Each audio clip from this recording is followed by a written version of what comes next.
Runners Only with Dom Harvey. Runners Only with Dom Harvey and Dame Lisa Carrington. G'day, mate. Thanks for having me. Thank you. Oh, no, thank you so much for coming over.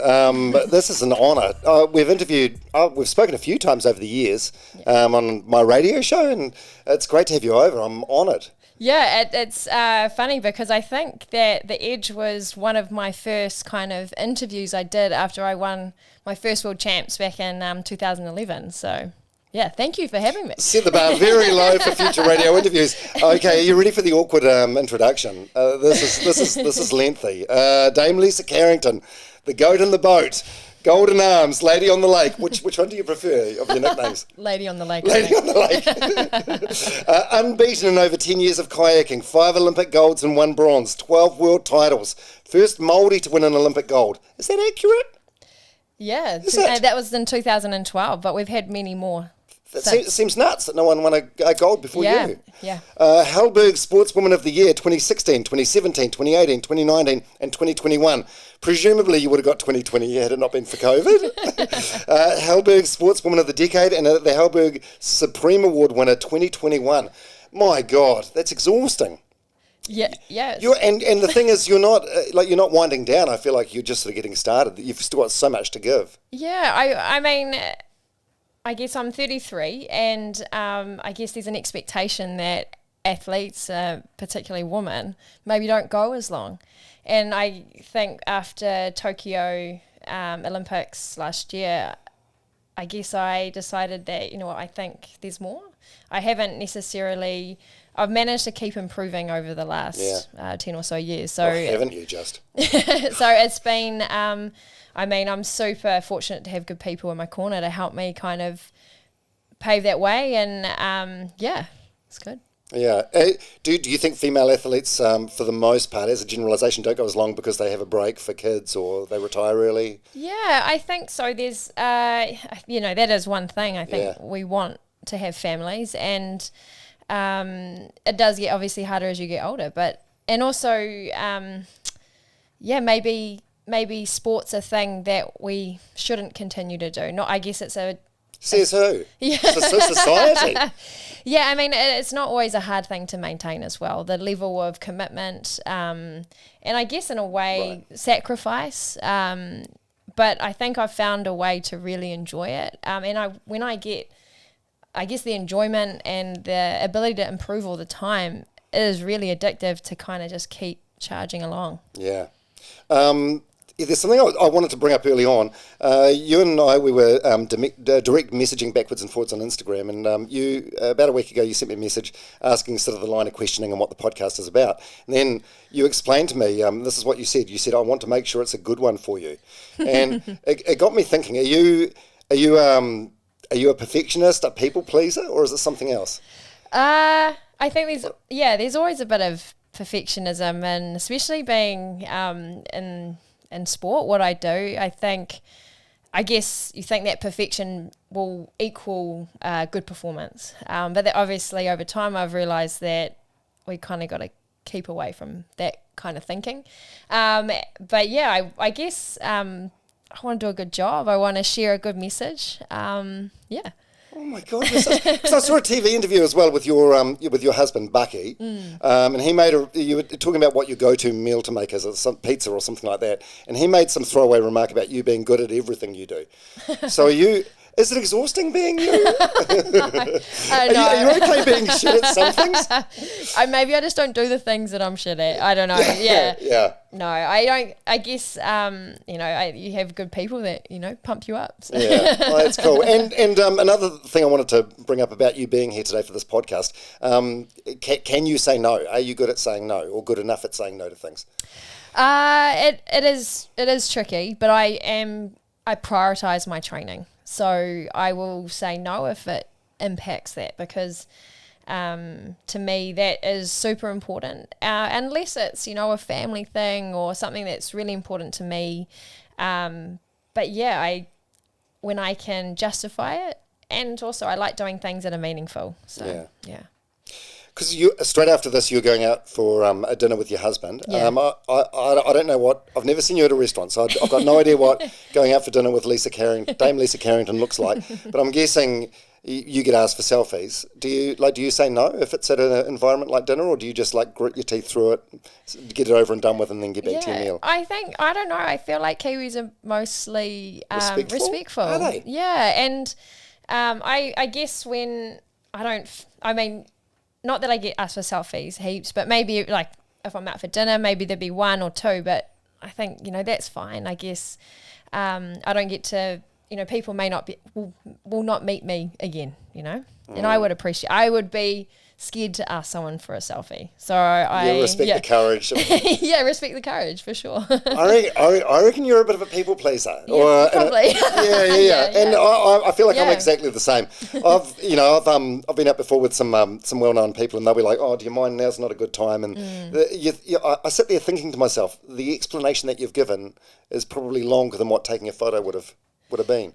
Yeah, that's right. No, you're right. I think it is. I don't want people to think badly of me, but also it's not much time, Do you care about what people think? Yeah, absolutely. Yeah, I mean, it's something that I'm always working on. I think it's. What do you mean? Like, from an outsider's perspective, you're as probably near to as perfect a person you could get. I guess you don't know me. Yeah, I think that's it though. Not doing things because I'm afraid of, or not saying something. I'm always trying to work on that, not caring. Yeah. Right. Yeah, you care too much? Yeah, I think so, yeah. Yeah. Okay, before we get any further, what's your relationship like with running? The podcast is called Runners Only. Do you have a relationship with running at all? Is it part of your training regime? Do you ever run for fun to clear your mind, or have you not really run since school? Yeah, I do run every now and then for training, for sure, and I can't take a kayak everywhere. So it's definitely a tool that I use when I haven't got access to a boat. And yeah, I mean, I don't run a lot. So when I do run, I'm prone to niggles. So like Achilles or knees? I'm a kayaker. So just like if I run too fast or run 2 days in a row, I get a sore foot. Right. Is that what you mean by I'm a kayaker? Because you never do any sort of like leg stuff or feet stuff? Running. Yeah. So like I'll run every now and then, maybe a 30-minute. If I'm coming into the season, I'll run for 30 or 40 minutes, and maybe that's twice a week. But if I run consecutively, it's not. I don't have probably the technique and the fitness for it, the resilience for it. Yeah. Okay, well, we've ticked that off, so now we can get back to what you are. Running is hard. Yeah. So your specialty event, the K1 200, so the K for kayak? Yeah. Yeah, the kayak 200. So you've been undefeated in that event for how long now? Like 10 years, 11 years? Yeah, since I started competing in it in 2011. Yeah. And that takes you around about 40 seconds. So it's like 20 seconds per 100 metres, which is, if I was sprinting on land against you on water, I think I'd probably just be marginally quicker than you, which is insane. Insane. Yeah, I mean, I love that event because it's not your 100 metres, which is 10 seconds, but it's, you've got to have a little bit of fitness. It's all about power. So it's a full expression of the physicality of power, really. And if I may just do like another land to water comparison, if I do, say, a 100 metre sprint, it doesn't hurt at all. You get to the finish, it's not long enough to hurt. But as soon as you start to get around that bend on the track, it starts to hurt. So is it the same with you? When does it start to hurt in the 200? About 50 metres to go. Right. So I guess things start seizing up, and ultimately at that point it's trying to stop the boat slowing down too much. So technique's really important, and just keeping the boat moving. Right, you just lose power in your arms. Yeah, you're in, absolutely. Yeah, right. Okay, a bunch of dumb questions to get through. First of all, the kayak looks so slim. What does it weigh? It looks tiny. 12 kilos. 12 kilos. Yeah, so that's not much at all. Yeah, so that's the standard weight. You can't, if you're a gram under, you're disqualified. Yeah, so we train at 12 kilos. Our boat's at 12 kilos. Now, would I or the average person fall out? Like if Yes. Yeah. Absolutely. Really? Is it that difficult to balance? Yes, yeah, it is. Someone who's never paddled before, absolutely. That's one thing I love about I've had another athlete on the podcast recently, Hamish Kerr, who's like New Zealand's best high jumper. One thing I love about what he does and what you do is that they're sports that every New Zealander gets to go at. Like everyone at primary school gets to go at the high jump. Every New Zealander has at some point been in a kayak. Yeah. And maybe you're in Denarau or on holiday somewhere, you hire one, it looks fun, you do it for a couple hundred metres, your arms hurt. So everyone has like an idea of just how difficult it is. Yeah, it's I guess it's super challenging, and I guess because we're sprinting, so our boat is designed to go as fast as possible. So you have the recreational kayaks, which are super easy, and then as you get more performance based, it gets more challenging. Yeah. Now you need a strong upper body, obviously. Are leg muscles important at all? Yeah, absolutely. Are they? How? Why? I guess it's like they're an engagement. So we use our legs to drive our body. So it's kind of, as our blade goes in the water, use our legs to initiate the stroke. And so your legs are sort of shuffling around. Yeah, and up and down. under. Yeah. Right. So they are important. Whilst they don't need to be incredibly strong. They have to, and also stability in your core, your hips, those types of things. Yeah. Wow. Now, just yesterday while I was doing some research for this podcast chat today, I watched a clip from the TV show Marae 10 years ago. So this is before your first gold medal, before you were Lisa fucking Carrington. So how do you think you've changed as a person from that young woman full of hope and promise to the household name in New Zealand's most successful Olympian ever? I guess just experience. I've just... But when you see that clip, do you feel like the same person now, or does it feel like a lifetime ago? It doesn't really. I mean, I'm still training in that same gym right now. But yeah, it is. It is a lifetime ago, I think. It's just every year, because we work so hard on mental skills and physical training and those types of things, always growing and changing. So absolutely a different person. But same, Yeah, the same Lisa. Yeah, but just adjustments, yeah. So your family, like your mum and dad, they're still together, and they seem to have, from what I see on TV, they seem to have it every 4 years. Yeah, that's right. they get a little bit older each time, but they seem to have a wonderful relationship, and your nana as well. So would they see you now and think, oh, it's just the same old Lisa? I think so. Maybe our conversation's a bit more mature. But yeah, I've always go home and mum and dad are always mum and dad, and you're always, I'm always the youngest daughter. Yeah. Oh, that's special. Yeah. And you've got the same coach as what you had then, Gordon Walker. Yeah. How has that relationship changed between then and now? And how does he coach you now? Does his opinion count in you deciding to go for another few years and go to the Paris Games? Yeah, I think from being a young athlete and figuring out how to be an athlete, be an adult, and to now, I think our relationship, I'm able to be a lot more honest with him. He's able to be a lot more honest with me, especially around feedback and what I can work on. So, and I guess that's just he's grown as a coach, and at the same, I've managed to kind of keep growing as an athlete. So I'm super fortunate to have someone like him that has such passion and just knowledge around coaching, around looking after the athlete, looking after the physiology, the whole holistic picture. Yeah. So, from what I can gather about you, you're extremely driven. So he never has to put a rocket up your ass or anything like that.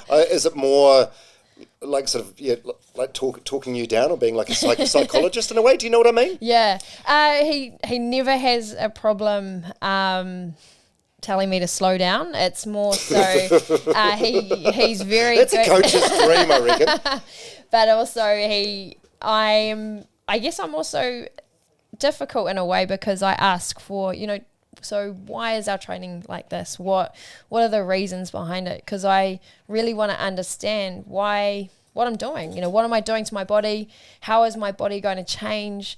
And he's got all those answers that can help me when I'm, it would be similar to you going for a run or, I'm paddling for 2 hours on the water. I'm like, why am I doing this? But I know exactly why I'm doing it, what it's leading towards. So, he's happy to give me those answers, and I'm sure it's he repeats himself weekly. Well, I suppose that's what makes you a good athlete, right? Asking the why rather than just doing it. Yeah, and I want to do it well, and I want to turn up, and I don't want to waste time. And for me, like on Google Maps, I always try to find the most efficient way to get somewhere. And that's with training. It's like, what's the most efficient way I can do this? And, I'll only have so much time in the day or energy in the day to put into physical training. So I've got to make the most of it. And worth pointing out, you were 5 minutes early to get here today. It's amazing. Yeah. Okay, so I mentioned before that you were, and this kind of surprised me, you're the first ever Māori, male or female, to win a gold medal. How connected are you with your roots? Are you quite? I know you've done or you're doing Māori studies at uni. Yeah. So I've finished my studies, and I think I'm connected as I can be. I think it has a lot to do with there was a point obviously in our history where our grandparents moved away from being Māori, and it wasn't okay to be Māori. So for me, the connection, it's there, and I am still working on reaching back and figuring out how I can connect more. Yeah, because I'm guessing your dad, or maybe not him, maybe he was sort of on the cusp, but yeah, your grandparents, they were probably at that age where you get the strap at school for speaking Māori. Yeah, absolutely. It's shocking, really. Yeah. And, unbelievable. And also my dad's grandparents, it was they would have to leave their home because it wasn't okay to practice Māori custom. So if you think about it's amazing. You think what I guess your ancestors had to do, or your whakapapa, where you've come from, and think, wow, I'm so privileged to be here today because of what those people in my family have done for me. Yeah. So yeah, it's very cool. And now we're on that. Let's go right back to little Lisa. So your parents both school. Your dad's a principal. Your mum's a teacher. Yeah, that's right. And that's the school. They're at the school that you went to. Yes. Yeah. They're still there. What school's that? Waiotahi Valley School in Oporiki. Yeah. And your mum, she made you play netball from like the age of 5. Yeah. Coached the team. Did you want to play? Were you reluctant? I don't remember. Oh. No, I think netball. I don't remember not wanting to do it. I think I really loved it, especially right up until I was about 16, and that's when I kind of really? You played the netball till that late? Yeah. So I think too, I was making Bay of Plenty teams and those types of things. So. So you weren't shit? Well, you were I was legit. Okay. Yeah, I wasn't going to be a silver fern or anything, but I made like under 17 Bay of Plenty team. How do you know if you stuck at it you wouldn't have been a silver fern? Probably not tall enough. Okay, and you've got 2 older brothers. Is that all the Carrington siblings? Yes. And what do they do? So my oldest brother Sean, he's a driller in Wellington, and my middle brother Brett, he's on the Gold Coast as a personal trainer. Right. Yeah. Are they all as driven as you, or not to the same degree? Like, where do you think your drive comes from? Is it I don't know. Yeah. My oldest brother, he's super mellow, and then my middle brother, he's super motivated. So I think I've got a bit of both. And yeah, I guess my drive comes from just wanting to do a good job. And I think when you experience, I guess, positive affirmation when you're doing something, you're like, oh, okay, this is quite cool. I enjoy this. Especially with kayaking, I think, so I'm doing all right. I'll keep going, just chipping away. So, and then that kind of builds, I think, the motivation or the whatever it is, the drive, and you can grow it. Yeah, and success and succeeding is a very addictive drug, isn't it? Yeah. Like you get a taste of that and you just want more.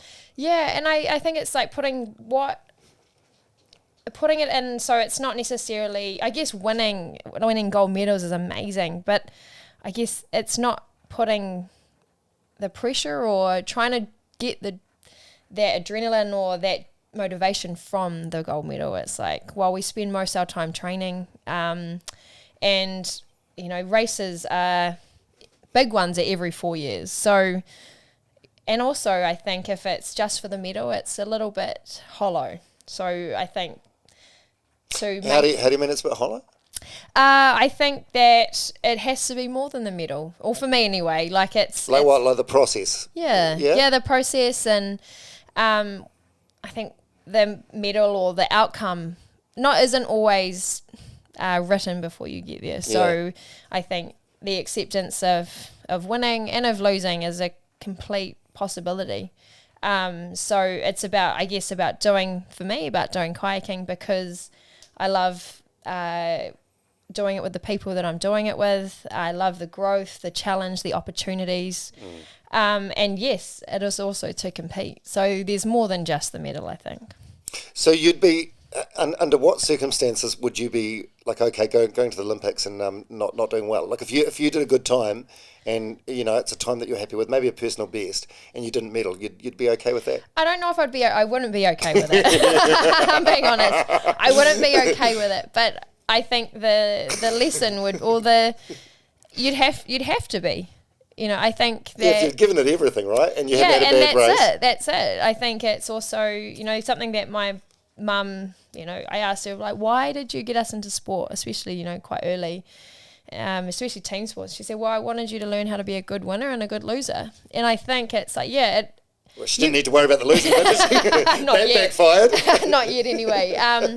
So I guess it's not always about the result. Yeah. There's got to be more than that, and there's only one winner. And I think you want everyone that's lining up to be like, I'm going to win that gold medal today, or I want to try at least. Then you're competing against the best people you'll ever be able to compete against, and I think that's the best thing. Yeah. So how did you end up in a kayak? I don't know. It seems like an unusual sport to gravitate towards. It's not the easiest sport. Do you know what I mean? Yeah. No. So I started surf life saving as a kid.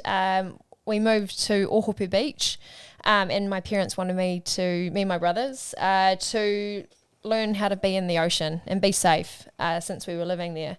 And so in surf life saving, there's a surf ski, and I happened to do pretty well at it. And Dad obviously knew that kayaking was in the Olympics, knew that there was a correlation between surf ski paddling and kayaking. So surf ski, that's almost like a surfboard that you sit on and you paddle? It's like a kayak. Right. It's quite skinny. It's really unstable as well, and you compete in the ocean. Short races, maybe 700 meters in the ocean. Yeah. So you were how old then when you were doing that? From the age of 13, I think. I got in a surf ski. And thought it was just a good thing to do, especially for cross training, or in the winter it's cold to get off season training, cold to get in the ocean on a surf ski. And also Ian Ferguson was holding a kayak camp at Lake Roto Ehu, I think, which is really close to where I lived. Yeah. You would have had no idea, I'm guessing, at that age who Ferg was, Ian Ferguson. You kind Not of really. No, just some old dude. I think I did. Maybe Dad said something. He's like, oh, this guy, he's won medals, and it's like, okay. Yeah, that's amazing. So it was a real full circle moment after the Tokyo Olympic Games where you passed Ian Ferguson as like the most successful New Zealand Olympian of all time. Yeah, that's crazy, and that's kayaking. Yeah. Yeah, when did that sort of sink in for you, that realisation that, oh my God, I got this training session from Ferg's Kayaks? Was it one of those, was it in MIQ, or was it like shortly afterwards? It's like, when did that moment sort of hit you? It's a big thing. It didn't really, I guess once I'd finished and got all the medals I had after Tokyo, the journalists were telling me, so how does it feel to be the most decorated Olympian? And I was like, yeah. And I mean, some people were asking me before the games, it's like, what is it like going into maybe being the most decorated Olympian? Oh my God. God, I'm just, honestly, I'm getting clammy thinking about the pressure you're under. I don't know how you can be so ice cold about it all. Yeah, I think I guess in a way when I, these big events, I'm not at home. So I'm not tuning into the radio or reading newspapers or on social media, reporting on, what I'm up to. So I like that I don't have to read into that. Yeah. And so I read, so you went to the Fuchs kayak training camp thing, and then you trained like on a river, and you had like an online coach. Yeah, so in that kind of stage, I was mixing between my my coach, my surf club coach, and a coach here in Auckland who was at that stage. I guess this was my last year at high school, and I was traveling. I got picked for the Junior Worlds team. So yeah, just training on my own. I wasn't training that hard compared to what I was doing now. Like, yeah, come on, but well, I suppose, was it you weren't training hard because you had other normal teenage things to do, or just because you didn't know how to train properly, or yeah, what? absolutely, not knowing how to train. I guess I was given a piece of paper, and it was like, yep, this is what you've got to do, and so. Like what sort of thing? Like do 2 minutes hard? Yeah, 2 minutes at 80%. Right. 1 minute off or something like that. Yeah. So, I mean, I wouldn't really know what that meant now if someone just handed me a piece of paper and it's like, well, okay, like what am I trying to build here? But I guess I don't know if a perfect training program would have even been would not have been necessary at my age. And also I was doing a lot of it on my own, and it was through winter because I was heading over to the Junior Worlds, which I think it was in August, in Czech Republic. So I guess I didn't have a heap of motivation if I was tired, but one thing that I liked is that if I was training, I was allowed to take the car to school. So that was I did not want to catch the bus. What were you like in secondary school? Like were you quite social? Were you even into like the after school party scene or anything like that? Or I definitely, my friends, so I really enjoyed hanging out on the weekends, parties and that type of thing. But I also was quite involved with surf lifesaving, and on the weekends I was heading up to Mount Maunganui to train with. I joined the Mount Maunganui Surf Club, and I was training up there with them. So yeah, I guess I did. I miss things like my year 13 high school ball, things like that. But I guess I just, especially once I left school, I wasn't a part of that university scene that all my friends went. It was really, everyone went to university, went to Dunedin, and, that was just what I was. I moved here to Auckland and I began training full time. Yeah. Are you still good friends with any of them now, or most of your friends sort of like kayakers that are in the same sort of circle or sphere? Yeah, no, I feel fortunate. I've got some still really good friends from home. So a bunch of them are, whether they've been in sport or that type of thing, and a bunch have moved home. So it's nice to have those connections. But yeah, I mean, I do spend a lot of my time with my training partners and my teammates. It's just sort of natural. I think, like whatever you're doing, people spend time with their work group or whatever. It's just what naturally happens. Yeah. Your old friends, you make them call you Dame though, right? Of course. How cool is that?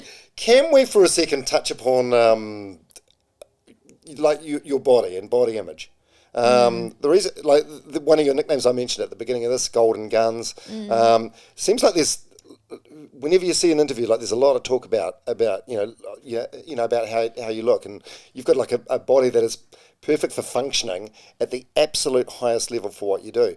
I mean, does it bother you? People even like mentioning it or bringing it up? I guess. Are you self-conscious about it? Yeah, I'm definitely self-conscious about it. I think, it's not normal to see someone like me walking down the street, and especially if I'm in a singlet. What do you mean? Just because you're kind of jacked? Yeah. Yeah.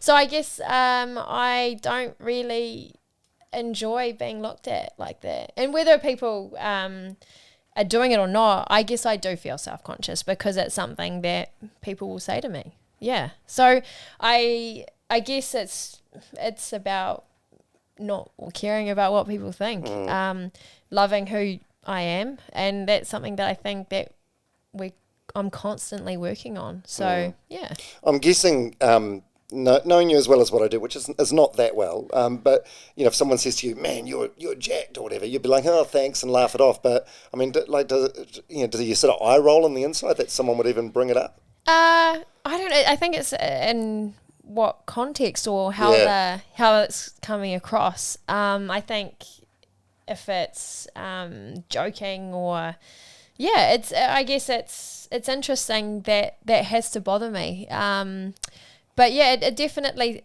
And I don't always like being talked. I guess the attention. I don't want the attention, so I'll just wear a t-shirt or a long sleeve or something, so I can people just see me for me. Yeah. I've got some female friends that they're scared to go to F45 because they're like, oh no, I don't want to do any weights because I might get like biceps. And I'm like, look, you look at you. You've been working day in day out, bloody hard for like a dozen years, shit, your body does what it needs to do to be the absolute best in the world. Yeah, absolutely. And I think that's part of it. It's like this, I do work really hard and I do love going to the gym and I love paddling and I love being strong and I love being fast, powerful. So absolutely. And this is, if this is what my body turns into because those are the things I love, it's I guess it's just a representation of what I've done. Yeah. Do you bench at all? Yeah. Should we both say our current numbers on the count of 3? Do you want to? Do you want to? Okay. 1, 2, 3, 100. 75. What? 100? Yeah. That's a 20 kilo bar and 2 20 plates either side. Yeah. Wow. Just for one though, right? That's your one max. And I haven't done a max bench press for a while, but like we're training. That is impressive. I mean and we do bench pull, which is not. Is that like a bar? Like lying flat on a horizontal on a bench and lifting as well. So that's stronger for me. Yeah. But I mean it's awesome to be strong.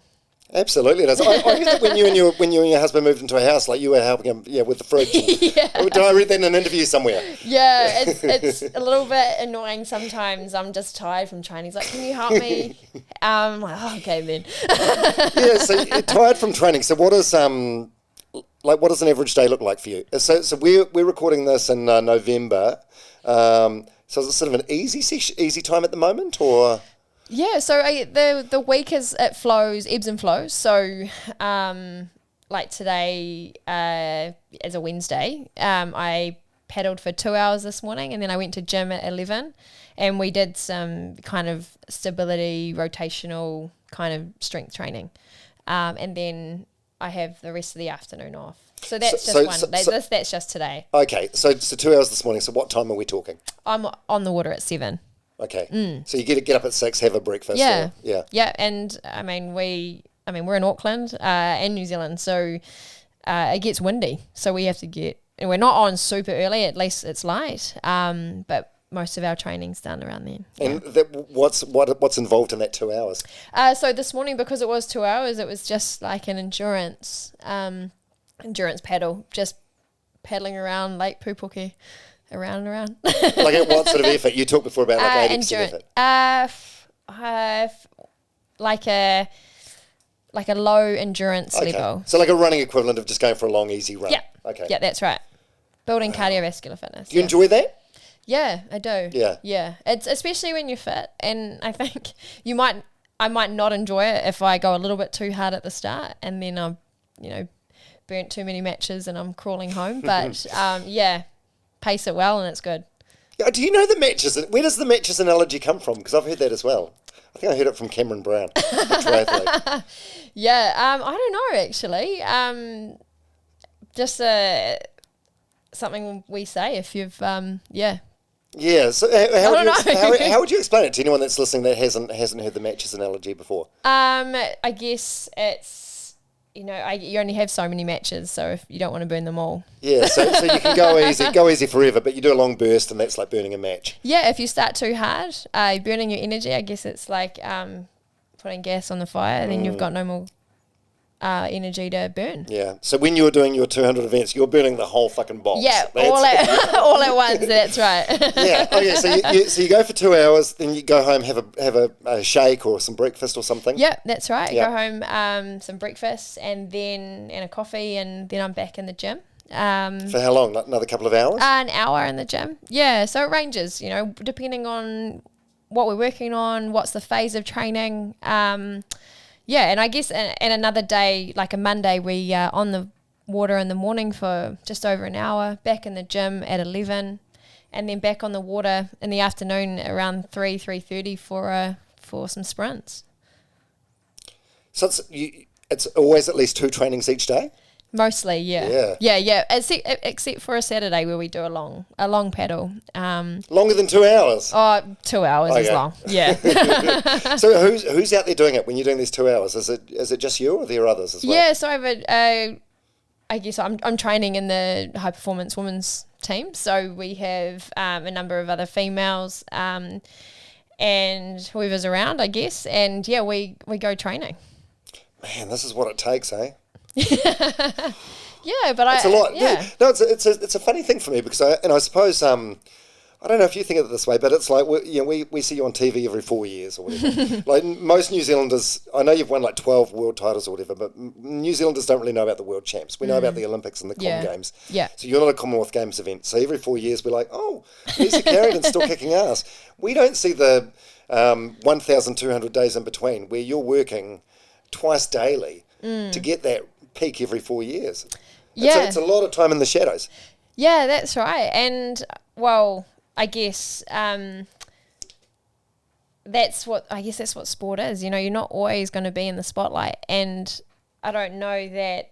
I guess that's not where the work's done. You know, the work's done in the shadows or in your own time, on the water, in the gym, and being proud of yourself. Yeah. So do you have like a rest day each week or anything like that? Yeah. What So day is that? Sunday. Yeah, Right. Sunday's our rest day, and I mean, if we do one training session on the Saturday, then most of Saturday is the rest day as well. So what's like? You're married now and you've got a dog, but like what does an average Saturday night look like? So you might go out for dinner with some friends. Yeah, go out to dinner with some friends, or have a barbecue. We love barbecuing, so have people over, or literally just watching Netflix. And right now the rugby. So oh my God, how good! The women's rugby, that game, the semi-final game last weekend, phenomenal. Oh my gosh, it's just been so amazing watching them. Yeah. And I feel, everyone jumped on the bandwagon. It's like, oh, they're so amazing. But even me, like, I'm like, man, I feel so privileged to be able to, have had conversations, be able to chat with these girls, especially being an Olympian alongside some of the sevens players who are in the team. So you feel that extra connection. You're like, man, that's so cool. I love it. Yeah. That's really good. I heard you, like when you're at the Olympics, you stay off social media. Yeah. Yeah, you do? Yeah. I think it's a huge distraction for me. In what way? I guess that's not where my mind needs to be in a way. So it's looking outward, looking at what's happening in the world or what other people are going through. And particularly if you follow the other Olympians or Olympic accounts or those types of things, sporting accounts, you're seeing, lots of sport coming up all the time. So it is incredible. It's distracting. And it's hard not to feel the pressure when you see it. Oh, gotcha. And so you stay off news sites as well? Like so when you're in Tokyo, you're not on stuff.co.nz? Oh, no way. Yeah. Why? Because of that reason, it just puts too much pressure and expectation on you. Yeah, and I don't need to read the expectation of, Lisa Carrington might win, be the most decorated Olympian after this Olympics. She may win a gold medal tomorrow. You've got to watch it. So I think that's kind of, it brings it right in front of me that, wow, what if I lose? What if someone's saying this, but what if I don't meet that expectation? Absolutely. Do you have those sort of moments of self-doubt? Or do you ever have a dream? Do you have a dream where you're paddling and you just can't move the boat, or I'm just thinking of running dreams I have. I've had running dreams before, and there's no pressure on me. No one gives a shit about what I do. I'm running for personal best, and that's it. But I will sometimes have dreams that I'm at the start of a race and it goes off, and I just can't move. Yeah. I don't have dreams like that, but I definitely have had dreams where I can't run away. I guess I do have doubt, and I guess that's kind of the, that little birdie or that fear that's just sitting there. It goes, what if you're not good enough? And I guess in a way it's like being okay that, you know, that's also a part of me that I have doubt and I have a fear that I may fail. But it's kind of having the tools and go, well, actually I'm doing it because I just want to see how well I can go. Like, what can I do? Can I step up to the plate? Am I good enough? I guess, you know, maybe I'm not, but it doesn't matter. Yeah. I suppose that's like your inner critical, your inner voice. And but is it mostly good, that inner voice? I think it can be better. Like I guess. Really? In what way? Are you quite tough on yourself? Yeah, I think, you know, I guess in sport, it's always like what's next, especially with what I've managed to do is constantly have that growth over the last 10 or so years. And it's like, okay, how can I do it better? How can I improve? That's not good enough. Okay, my expectation today in my training session was to meet this standard. I didn't meet it. So does that mean I'm not good? Does that mean I'm not going to perform at the next Olympics or those types of things? So, and also it's, and then just the normal immature being a human thoughts, like I'm not smart enough. I need to, if I'm going out in public, I need to dress well, look good, put makeup on, do my hair, all those types of things. So yeah, there's always that little critic, but it's kind of just managing that. Okay, if that's how I feel, but what am I here to do? Is that actually important? Yeah.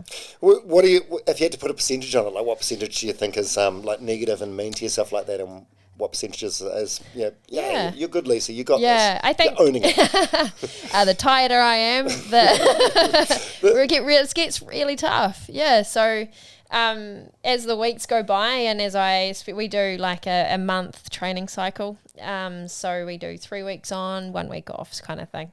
And so by week 3, it's really tough to stay on top of those thoughts. Yeah. That's amazing. It's by the way, thank you for sharing that. It's so good to hear that coming from you, because you're Lisa fucking Carrington. Like it's amazing. The mind's.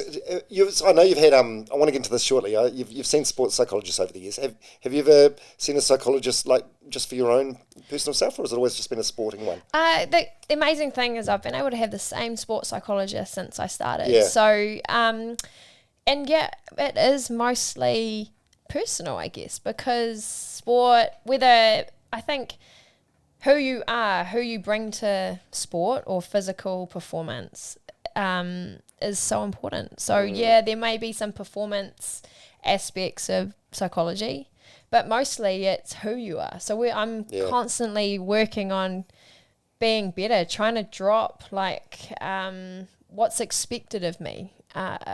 If I accidentally upset someone, if I, people judge me because of my muscles or that type of thing. So constantly working on, what am I most afraid of? What are the behaviors and habits I do that have been crafted to protect myself and from that fear? Yeah. God, so if you have a bad interaction with someone, do you like think about it on the drive home or later that day when you're in the shower, you're like, oh. Yeah. And you run through your mind how you could have handled that differently? Yeah, absolutely. That's so normal. It's not good though. I started seeing a therapist a few years ago, and she told me whenever you find yourself having negative thoughts or thinking negative, and you catch yourself doing it, just pause and ask yourself, is this helpful? And it never is. And then it's easier said than done though, isn't it? Absolutely. And I think it's also what state you're in. Are you tired? Like, have you had a good night's sleep? And but you must. So you said that it's at its worst for you, like the inner voice and the inner critic when you're tired. I'm guessing you're more tired than most people. Like you're working out twice a day. Yeah, I guess it's a different tired. Yeah, I mean, I can't speak for someone that works super hard during the day. Like it's a different thing. So, I mean, I'm physically tired, yes. And for me, my body is, it is my job. So I will rest and recover because that's what's going to make me better. Do you know much about imposter syndrome? Do you think there's like a degree of that with you or not? Yeah, not really. I don't know too much about that, but I mean, I guess for me, I try to keep myself so grounded. And I think too, that's like a Kiwi thing, and maybe it's not always so good because we're like, we don't want to speak up too loud. We don't want to shine too much because someone will drag you down. And but also it's kind of, I think for me, if, I think I can do better at being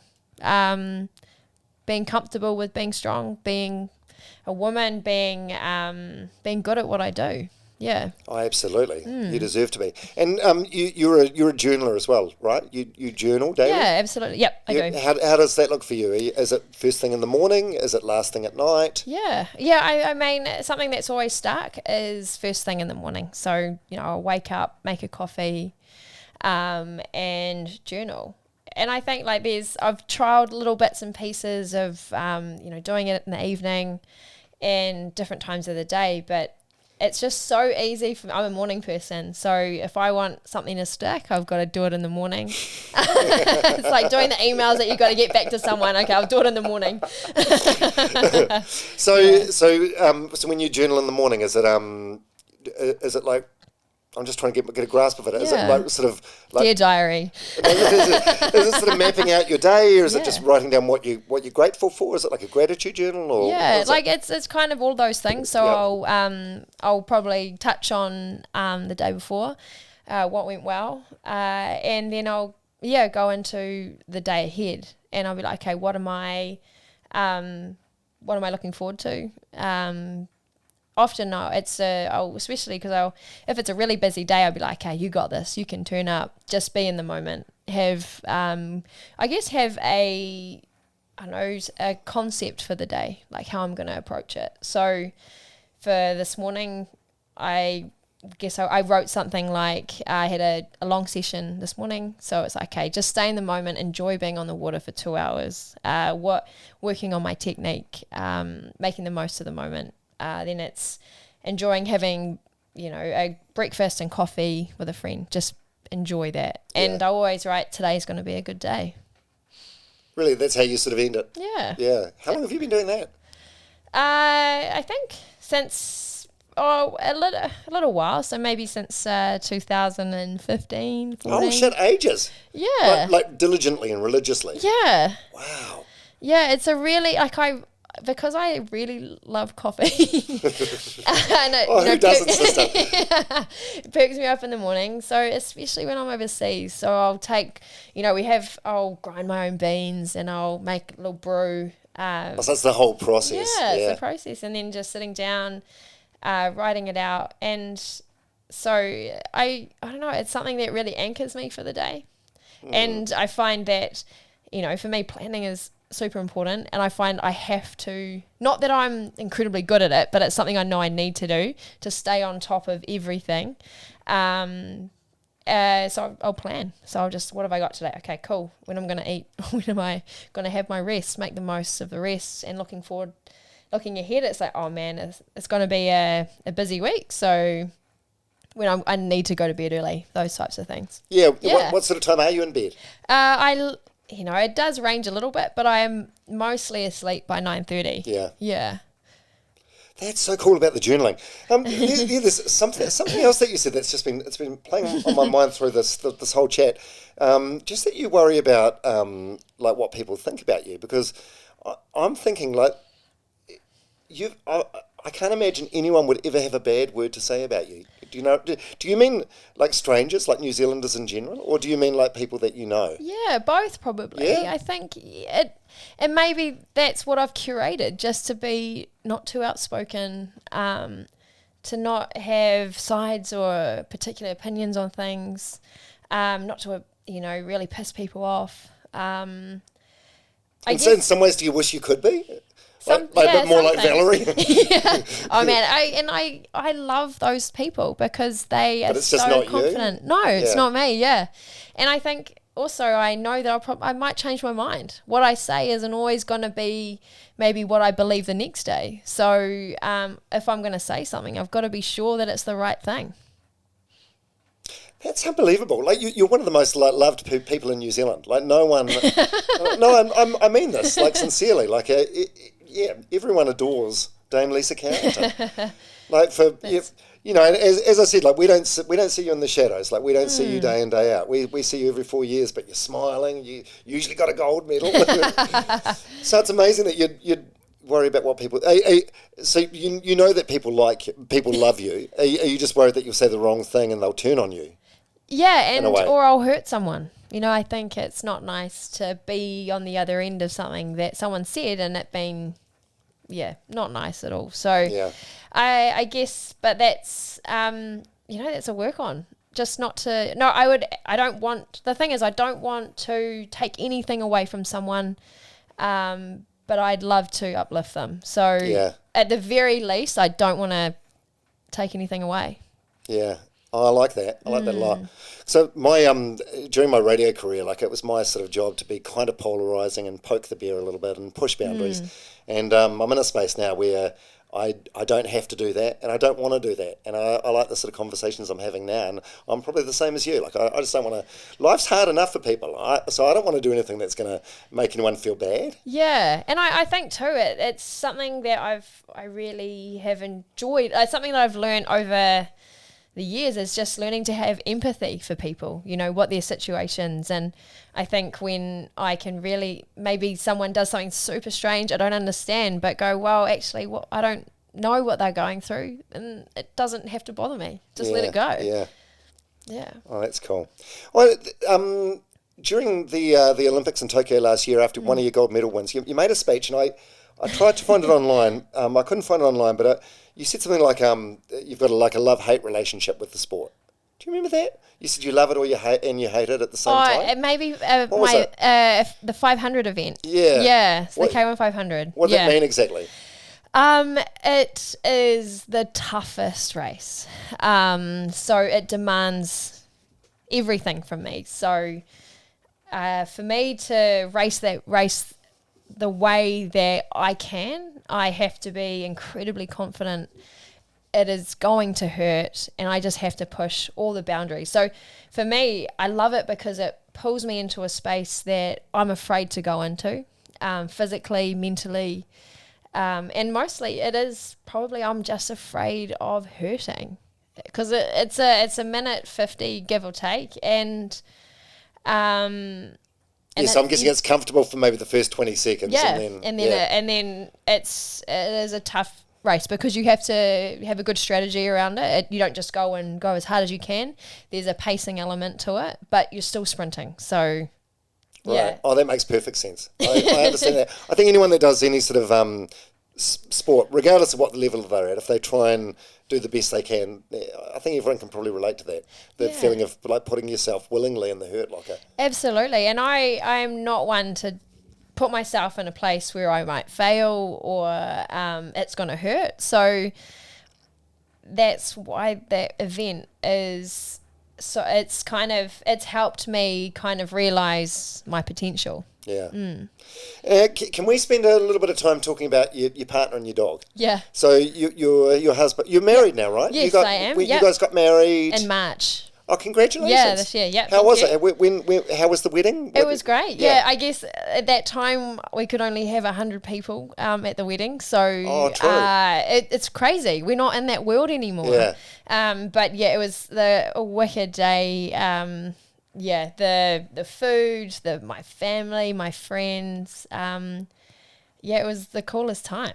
Yeah, so what's his name? You call him Bucky. Bucky, yeah, Michael. That's his real name. And you guys have been together for like a million years. Right? Yeah, since I was 20. So before you were Dame Lisa, before the golds, before all that. So he's been with you through your entire career. Yeah, he has. What's the meet cute? How did you guys meet? Was it love at first sight? We met through mutual friends. He also did surf lifesaving, so I knew who Bucky was. He's a little bit older than me, so as a 16-year-old, I was like, he was on the beach and he was winning races, and I was like, who's so you were 16. How old was he? Like 20? Yeah, 22 or something like that. Yeah, so I think, yeah, and so maybe, and then I don't know, like 4 years later, I knew who this guy was, and we just hit it off. Yeah, it's amazing. Yeah. Wow, it's so good that he's been there, before all the success, before everything else. And how so he's got sort of a bit of an understanding about the sport, Yeah. but like not the sort of same level as your coach Gordon Walker or other people around you. So when you're in your hotel room at Tokyo or wherever it happens to be, and it's the day before an event and you're a bit stressed or whatever, like what sort of conversation do you have with him? Yeah, like I think he's learned over the years, how I react, and I think I just want, when we're having a conversation, it's kind of, I don't know, it's whatever I feel in the moment. It's just like, what are you up to? How's the water? And if he'll kind of wait, like what I'm prepared to go into, and I'll. Oh, let's use it to lead the conversation. Yeah, Yeah, because it is in those moments, I guess I'm petrified because Are you? Yeah, absolutely. That moment means so much. I've worked so hard, and I guess it's the fear of what could happen. I could win. Wow, that's scary. But no, but that's the relieving result, right? Like that's the best case scenario. Yeah, exactly. That's the best case scenario. But there's plenty of other things that could happen too. But what is? Because I mentioned Hamish Kerr, the high jumper, earlier, and he finished 10th at the Olympic Games last year, which is the best result for a New Zealand male high jumper ever. And in the tournament just before that, I think the World Champs or maybe one before that, he did what's called a no jump. So he had 3 attempts, didn't get any of them. And he was talking to his psychologist about that. And the psychologist was like, well, what's the worst thing that happens? That is it. It's no jumps. And it's like, it's not actually that big a deal. For you, what's the worst thing that could happen? Just falling out of the boat. Yeah, literally falling out and not starting. Yeah, not starting, not finishing. Yeah, but come on, that's an irrational worst case scenario. Yeah, isn't absolutely. It? Yeah, and I think I don't know the last time I fell in on the lake, but yet that is what could happen. Imagine that, our most decorated athlete ever. What a way to end your career. Yeah. No, but realistically though, like I know the mind's a tricky thing, and the mind can play terrible tricks on you. But the worst case scenario is you have a shocker of a race and you finish in the middle of the field. Yeah, really. Yeah, absolutely. And I think as that will be disappointing, or would be disappointing. But I guess you just have to process it and figure out. Okay, so what's important? Is it winning? Yeah, I mean that would be awesome, but it didn't happen today. So. I think like Hamish Kerr, like through experience, there's some worse things that happen. I guess and the older you get, the more you experience, and the more things you can draw on and go, remember that time that I did this, and that was absolutely fine. Yeah, absolutely. There was also an article on NBC that compared you to Simone Biles, like the American gymnast. Do you read articles like that? Does it make you feel good? Are you okay at just sort of brushing it aside? How do you feel about it? Yeah, I mean, I do remember that interview, and it was kind of, I guess the opportunity was that it was an American article and to, have the reach. But I think, I mean, it was awesome that, I think it was more so for the sport to recognise that, that kayaking is a big sport. And... to be compared to her is awesome that I can get that recognition and our sport get the recognition. Yeah, it's so cool. There was another thing about you. So your favourite quote is from President Roosevelt, the man in the arena. Yeah. I wanted to ask you, like, why is that your favourite quote? Because to me, that feels like a speech about someone who's tried and failed, and basically trolls beating up on someone that you know what I mean? Yeah. So I guess every kind of moment I go through, there'll be different things that draw on, and something that takes me back to 2019 when I was just figuring out, how to perform. What if, I guess what that quote did for me is it allowed me to be okay with just trying. If I fail, it's going to be fine. And I guess that gave me confidence and courage that it's just okay to stand up and perform and be the best. Do your best. Do your best regardless of what the result may be. Exactly. Yeah. And I think, what's amazing, is that there will be certain quotes or things that resonate different periods or phases in your life. So that was something I remember. In 2019, I was listening to Brene Brown a lot, and she was. Brene Brown. I love Brene Brown. Yeah. And yeah, that was something that she spoke about. Yeah, so I loved it. I really resonated in that moment. So is that still your favourite quote now, 3 years on, or is it a different one now? I can't, it won't be that one, and I can't think of one for you right now, but yeah, there's one, which is, it's always been relevant. I think it goes along something like, you're never the same, or it's never the same river, and you're not the same man, something like that. What does that mean? So, you know, even though you're never going to be the same person. Yeah. If you're walking the same, it's never the same person, never the same river. So, yeah, we're always changing. Yeah. Seeing the world differently all the time. Yeah, I think change is good too. It's one of those ones, one of those things where often it's used as an insult in a way. Like someone will say to you, you know, say I've got some old friends and they ask me to go out, I'm like, oh, I don't want to go out tonight. They'll be like, you've changed. But I feel like it'd be worse to say, well, you're the same. Like, you know, I feel like we're all changing all the time, and I think that's a great thing. But I think too, like, there's obviously some foundational, there's always going to be your values, and I think that they will never change. But the way you see the world will change through experience. Yeah, and I love that, because I think that's all we're trying to do is just see the world, see more of the world, and especially through other people's perspectives. And I think that's what's awesome about working with people, having my teammates. I get to see how they view it, not just my way is the only way to do something. Yeah. Yeah, are you kind of a control freak in a way? Yeah. Like when you're on the water, when it comes to... Yeah? Yeah, I think so. Yeah, absolutely. Yeah, I don't mean that in a negative way as well. It's like... There's definitely some control elements because there's always going to be a standard that I have to hold, because that's what performance is. I'm not there just to have a good time. I'm there to get the most out of the moment, to be better. But I think that's what's great is like, is there an ability to keep what's most important but be flexible? Yeah. Oh, yeah, because so one of your gold medals that you won in Tokyo, that was with a that was in a K2. Caitlin Regal, yeah. Yeah, now, I was thinking about her. That must have been, like, were you quite empathetic with her? Because it's like, you win all these events, and then suddenly you're in a vote with another person. Yeah. If you don't win, everyone's gonna be like, well, we know it's not Lisa. Like, were you sort of aware of that, or not really? Not really. I think it's kind of because... Like, is it something that she spoke to you about at all? Like, the nerves and the pressure on her? Yeah, absolutely. No, that's not something that I ever spoke to her about. I think, you know, because we train together, and she is an incredible athlete. So, evidently. I mean, she's a proud mum right now. So when we were training together, you know, we were neck and neck all the time. So I knew that, you know, she could do it. She has the goods. And so, you know, I remember I just finished the K1 200, so in this same day. And I just remember going up the warm-up lane and she's like, Lisa, whatever you've got, it's all good.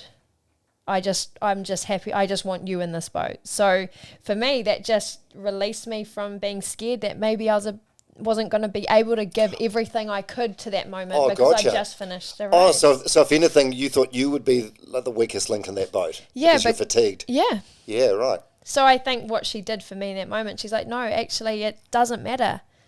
We can, you know, let's just enjoy it. I trust you. And so...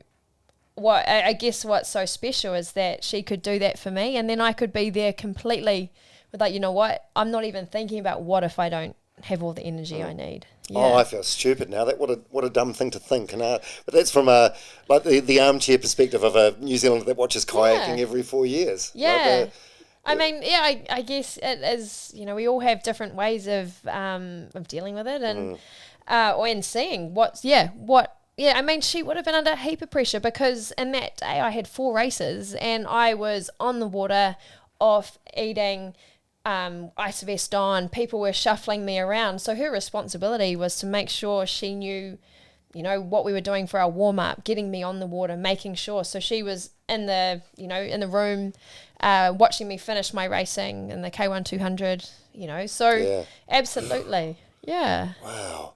So, so the next few years, what does that look like for you? So, there's the Paris Games in 2024. Yes, that's right. And you'll be 35? 35. No, 30. Yeah, 3, 4, 5. Yeah. Yeah. How are you feeling about that? You're obviously I'm guessing it's a conversation you had with your coach Gordon. Yeah. Was that part of the decision making process? Yeah, I think I guess what's awesome is he wasn't. I thought that I couldn't keep going after 30. I think why? Just because you pass your physical peak? Yeah, because that's what I thought. Right. No one had been in a New Zealand female had been in the sport for longer than 27 or 26. Well, in the last games, Commonwealth Games, Andrea Hewitt was there. She's 37, I think now. Yeah. She's got a baby, and I know. she's Wicked. So, do you draw sort of strength and inspiration from older females? And how old was Valerie as well? Valerie must have been. Is she 36, 37 maybe? Right. Yeah. So absolutely, I think it's what I mean. I feel like there's also financially, it's more feasible for us to continue being an athlete. Especially in a non-professional sport, in the sense we're not rugby, we're not cricket. But with the support of Sport New Zealand, high performance sport, we can keep doing what we love, and sponsors obviously. Because is it okay? I'm guessing the money's not great. I went to Andrea Hewitt's house, and there's a lady that has spent 20 years as an elite sports person or whatever. It's a beautiful house that she's got in Christchurch, but that's largely because of her partner and his job. Are you? Is the money okay for Dame Lisa Carrington? Look. You'd get a lot more. You'd be earning a lot more if you had a job or a career, right? Yeah, absolutely. But that's the thing is that I have had performances and sponsorship or partnerships align because there is the performance. So for me, I know that I'm fortunate to be able to have those partnerships, and they have made it possible for me to continue and be able to put all my effort into paddling. Yeah, and not worry about the other stuff, which is great. Yeah, exactly. Yeah. Okay, so what's going to happen after? Well, I haven't. I guess those are the things. It's going to be okay because I have those people, those businesses that support me. Yeah, and also just the attitude and the drive that you've got that you put towards everything you do. You must have the confidence or the self-belief that whatever you do, it's going to be okay and you're going to be a success. Yeah, I guess it's just got to be right. It's got to be meaningful, and yeah. Yeah. Okay. So dream case scenario. You go to Paris in 2024. How many events do you do there? I guess at this stage, I would love to continue to do the K1 500, which was what I'm absolutely gunning for, and then the rest is dependent on teammates. Yeah. So we're building such an amazing group of women at the moment, and we had a really great World Champs this year, and I think we still have to qualify. Yeah. So next year we have to qualify for the Olympics in August, so we have to place in top 8 in the world to do that. So to get more, I want more women, more people at the Olympics, so we can do more events. Yeah, amazing. Yeah. So ideally, you go to Paris. You do as well as what you can. Yeah. And then is the plan to retire after that, or? Yeah, look, I guess You don't know? Yeah, I think I absolutely want a family, and what that means, and I don't know, it would be really tough for me personally, and women still do it, but I haven't done that, and they've had children and been able to go back to their careers. So I guess for me that would be a really challenging thing to do, is do both. So I don't simultaneously. Yeah, I think that would be really tricky, and but yeah, to have a family would be awesome. Do you think it would be difficult to do? I mean, a lot of people do manage to do both in different sports. Do you think it'd be difficult just knowing the amount of effort that you have to put in to be the best you can be at the sport? You don't feel like you could do both successfully? Yeah, I think because of what I put in, I put myself first. Yeah. But and saying that, like, I don't know who I'm going to be or how I'm going to feel about that decision in 2 years' time. So I think it's totally down to the situation, down to the person, and obviously you can do it. So, but it's scary. Yeah, and really scary. And ideally, I mean, it's all hypotheticals here. How many kids do you want? Have you discussed this with Bucky? Yeah, I think 2 would be good. Yeah, as we get older, I can't have like a rugby team or anything like that. You never know. Get some fertility treatment. Have some triplets or something. Yeah. Oh, I reckon you'd be a great. I mean, I was going to say I reckon you'd be a great mum, but it just seems like a redundant thing to say because it's like whatever you do, you're going to be amazing as. Amazing at. Yeah. Oh, there's so many amazing people out there, and I think we talk about me being a dame and that type of thing, and what's awesome about going to those kind of ceremonies is that you get to witness other New Zealanders, getting a new Order of Merit and, the other awards that are given. And I'm like, man, these people have saved lives. They've changed, they've created new solutions to support, people in poverty. And I'm like, man, I've just looked after myself and got a few medals, but these people are saving lives. So, I mean, there are, I know that what I do, I'm so privileged to do. And I guess I just know that there are still way more people doing awesome things out there. Oh, you're too modest. Hey, we'll end with a couple of quick fire ones. What makes you angry? What makes me angry? When I'm tired and the dishes haven't been put away. So. Right. Do you think like Bucky would get your worst behaviour? Yeah. Yeah. Which is a bit sad. Oh yeah, no. I think it's natural in any relationship. It's like you save your worst behaviour for the people that you love the most. It's the most fucked up thing, but it's just human nature. What's your worst habit? Worst habit. I mean, I have a few. Like, I don't know. I don't keep my car clean enough. Is it a sponsor's car? Yeah, and it's really so entitled. Well, it's really nice, and But the great thing about keeping it a little bit messy is that I've always got something I need. Tweezers. I need tweezers. Yeah. Or it's like, man, I forgot my shoes. Yeah, there's some gym shoes in there. There's a hoodie in there. Well, it's probably not the best circumstances to do so, but give your sponsors a plug. Who's the car sponsor? Oh, Toyota. Yeah. That's awesome. Oh, that's nice. How long have they been on board? A few years now. Yeah, cool. Awesome. I've got a hybrid at the moment, which I'm really amazing. enjoying. Saving me a bit of petrol, which is good. What other brand partnerships have you got? Are you still with Beef and Lamb? No, so not with Beef and Lamb anymore, but I mean, they were awesome. They were an awesome sponsor and helped me go so far. Yeah, so. It was a great campaign that Iron made as well. Yeah, absolutely. I mean, I don't want to forget anyone, but no, and there's Under Armour. They've been awesome. Your parents did like an interview on Breakfast TV. Your dad's kitted out. I know. It was so funny. I remember getting back from overseas. I'm like, is that mine? Mum, have you seen my clothes?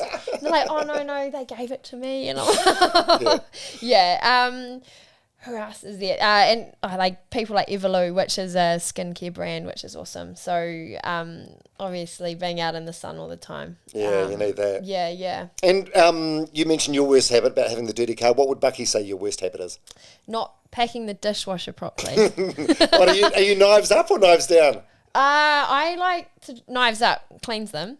Oh, high stabbing chance though. No, but that's just not the sharp ones. Oh yeah. Yeah, okay, fair enough. I just put things in there and it doesn't make sense, and plates, bowls, wherever. And this one's probably quite a serious one to finish with. We should have got to it earlier, but have there been like adversity or tough times? Like I'm thinking when the Lisa Carrington book comes out, what's the chapter or the thing that's going to be like the hook line that gets printed before it comes out? Because from an outsider's perspective, and again we only see you every 4 years, it just seems like it's been from one peak to another, but I'm sure it hasn't all been that way. Yeah.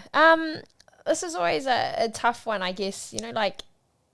I think there's always tough moments, I think. And I guess they stop being tough when you figure out how to get through it.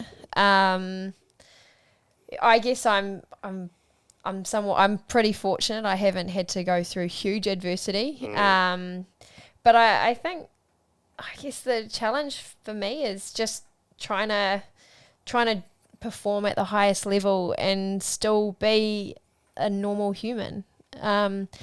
And I guess it's accepting that, I'm probably going to do some really strange things for performance, or because, what striving and stepping outside the box is not going to be normal because I don't sit in the box. So for me, it's... What do you mean exactly? Strange things for performance or not? I guess, I was thinking about that. That didn't sound that great. No, so I guess it's, I don't know, whether it's, like putting myself first. So maybe not going out and hanging out with friends because, I'm... Just prioritising number one. Prioritising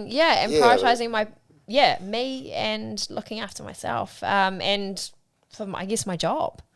Yeah, so, and I guess the work I have to do is constantly about how much am I holding myself back? Is there more to unlock? Can I do this better?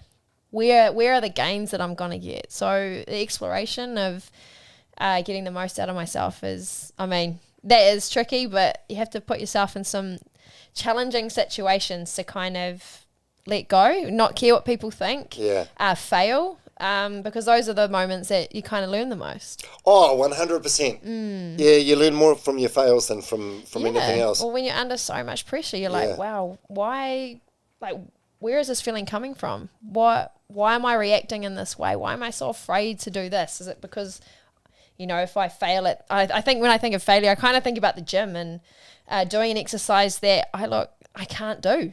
I'm like, no, not doing it. But I'm like, my gym trainers put it in there because it's good for me. It's like, it's okay to look shit. It's okay to fail. Yeah. Oh, yeah. I suppose the thing is, for you at the gym, it's like, for most of us, it's like, everyone's self-conscious, but for most of us at the gym, it's like, I like to tell myself, everyone's self-conscious about how they look, so they're not looking at you, they're worried about themselves. But you're Lisa fucking Carrington, so people probably are looking at you. Yeah, and I guess, and it's also, you're kind of acting like an idiot or failing or being a goofball, it's good for your teammates. And so doing things that are challenging or people laugh at you, kind of drops the barrier of your connection with your team, and you can build each other up and, work together. Because I guess what I've learned is I cannot do this on my own. I need people, and I want people, because it's, as times it's hard, because it's easy to go, you know what, I'm just going to go off and do this on my own. I'm going to do it my way. I'm going to control it the way that I want to control it. No one can distract me. That's, in the moment, while that might seem good, it's definitely not as fun as doing it with people. Yeah. Oh, 100%. Oh, that's great. Well, you've been so generous with your time. It's almost like 6 o'clock in the evening now. So what's the plan now? You're meeting your husband after work and going out. What's the plan for dinner? Yeah, we're going out to dinner. Does this happen often? Every now and then. Because COVID's happened, so going into work hasn't been as often for him. But yeah, I enjoy it because he works in Britomart. So going down there, I love the food in Auckland. So we have such an amazing restaurants. And he told me the name of the restaurant, but I forgot.